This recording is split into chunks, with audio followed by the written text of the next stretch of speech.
Hi అండి. ఈరోజు బ్లౌజ్కి గమ్ము పెట్టానన్నమాట. అంటే గమ్ము అంటే మనం బ్లౌజ్కి ఎక్కువ వాడతాం కదండి.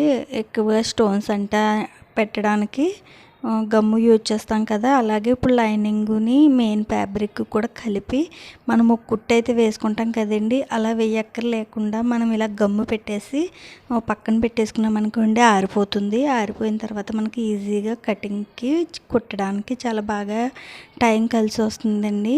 నేనైతే గమ్ము పెట్టి 2 నిమిషాలు అవుతుంది ఆరనిస్తున్నాను. ఇంక ఈ 2 నిమిషాలు కూడా టైం వేస్ట్ చేయడం ఎందుకు అని అనుకుంటే కనుక మనకి ఇస్త్రీ పెట్టి ఉంటుంది కదండి.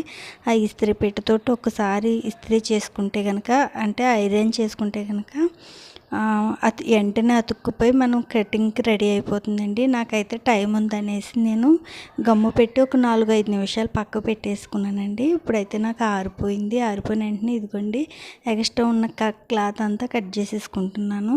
ఇలా మనం చేయడం వల్ల బ్లౌజ్ అన్నది త్వరగా అవుతుంది. ఇంకా వచ్చేసి చాలా నీట్గా ఉంటుందండి. వెనకాల కట్ట ముడతలు అనేవి రావు. మనం కుట్టేటప్పుడు ఎలాగైనా సరే ముడతలు వస్తాయి, కానీ ఇలా గమ్ము పెట్టి అతికితే మాత్రం అస్సలు ముడతలు రావన్నమాట. పర్ఫెక్ట్గా వస్తుంది. కాకపోతే గమ్ము పెట్టేటప్పుడు కొంచెం చూసుకుని కరెక్ట్గా వచ్చేటట్టు చూసుకుని పెట్టాలండి గమ్ము. నేనైతే గమ్ము పెట్టినవి అన్నీ కూడా ఆరిపోయినాయి కదండి. ఎక్స్ట్రా క్లాత్ తీసుకుని కటింగ్ అయితే చేసేసుకుంటున్నానండి. ఇలా ఎవరైనా సరే బ్లౌజ్కి గమ్ము పెట్టి ఒక 2-3 నిమిషాలు ఉండిచ్చి ఆరబెట్టుకుని ఎక్స్ట్రా క్లాత్ అంతా రిమూవ్ చేసేసుకుని మనం బ్లౌజ్ అన్నది వెంటనే కుట్టేసుకోవచ్చు అన్నమాట. నాకైతే 2 నిమిషాల్లోకి ఇదంతా కంప్లీట్ అయిపోయిందండి. కుట్టడం కూడా చాలా ఈజీ అయిపోద్ది అన్నమాట. ఇంకా మనకి టైం అన్నది అస్సలు అవనట్టే ఉండదు. బ్లౌజ్ అన్నది అంత సింపుల్గా అయిపోతుంది.